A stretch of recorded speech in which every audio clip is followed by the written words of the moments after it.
Paman Haryo. Kawula non inggih dahat kapundi dipinampi pangendika dalem anak Prabu. Ormentah abdi dalem pun bapa pangendika dalem anak Prabu. Kula tampi asta kalih kapundi mestaka tumanduk jaja. Lumengketing Werdaya. Mugi andadosna jimat paripih caya nur cahya teguhan kayuwanan kawula.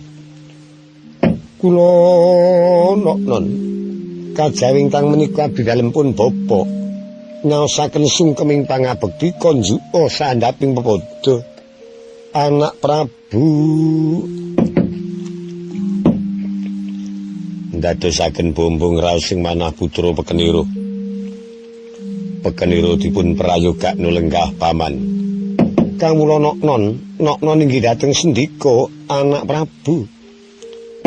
Rama Prabu Mandaraka dering dangu rawuh wonten madyaning pakuwon Sewuntana putra Pekeniro.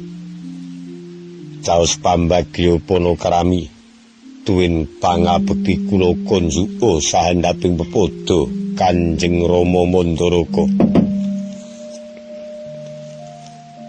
Jagadewa Bathara dahat katedha kalingga murda dupinampi sabdanipun Anggir Prabu Duryudana. Ormentah ingkang Bapa Mandaraka. Nuwun sabdanipun Anggir Prabu kula tampi asta kalih kula petelaken jaja kendelo sami-sami. Kepareng Anggir Prabu ndangu suwanipun ingkang Bapa pangestunipun Anggir Prabu mboten manggih sambe kala.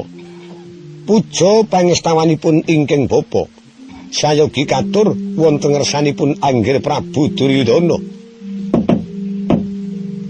Kurawalan panampi kula sabdanipun Rama Prabu. Kula pundi mestaka mugi dadosa jejimat kaparingipun prayogakaken lenggah kawula non Koko Adipati Karna.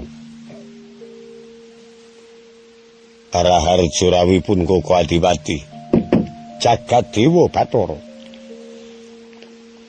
Kadang kula yayi dahat katedha kalingga murda dupinampi sabdanipun Yayi Prabu Duryudana. Kaparing Yayi Prabu mundhut reksa swanipun ingkang Rakang Wangga. Inggal tansah puja pangestunipun Yayi Prabu mboten manggih sambe kala. Yayi Prabu Duryudana. Syukur bejo sewu kaparing dipun prayogakaken lenggah. Mriki